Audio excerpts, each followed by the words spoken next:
Let's go back to August 18th of 1920. Women have been fighting for the right to vote for 72 plus years. The suffrage movement officially began in Seneca Falls in 1848. Now, Congress has finally passed the 19th Amendment, which they did on June 4th of 1919.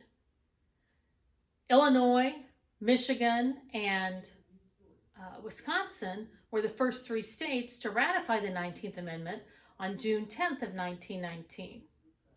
And it was great that many other states began to jump on the bandwagon. As a matter of fact, Missouri was the 11th state to ratify the 19th Amendment on July 3rd of 1919. By March 20th of 1920, 35 states had ratified the 19th Amendment. However, in order for the 19th Amendment to become a law, 36 states were needed to ratify it. And so that brings us to Tennessee, Harry Byrne, and his mother, Febb Byrne. Now, Harry was a member of the House of Representatives for the state of Tennessee. And in Tennessee, the Senate had quickly voted on and passed the suffrage measure. But when it got to the House of Representatives, it stalled. And after weeks of debate, back and forth, it looked like it was going to be a deadlock and not receive the votes that it would need in order to pass. So that brings us back to Harry. On that hot August morning of August 18th, 1920, before Harry could report for the roll call vote in the House of Representatives, he received a letter from his mother, Febb Byrne.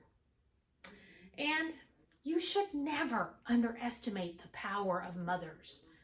In this 7-page letter, Febb discussed many things with Harry. But on page 2, she made a point to state, "Hurrah!" and vote for suffrage, and don't leave them in doubt.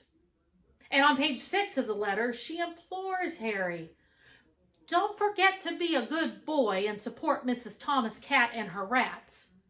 Is she the one who put rat in ratification?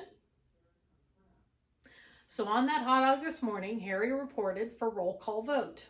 He was wearing his red suffragette boutonniere, his red anti-suffragette boutonniere. And despite voting no for every vote prior to that day, when his name was called, clutching that 7-page letter from his mother, Harry changed his nay to A. And with that one syllable, he ushered in and extended the vote to every woman in America.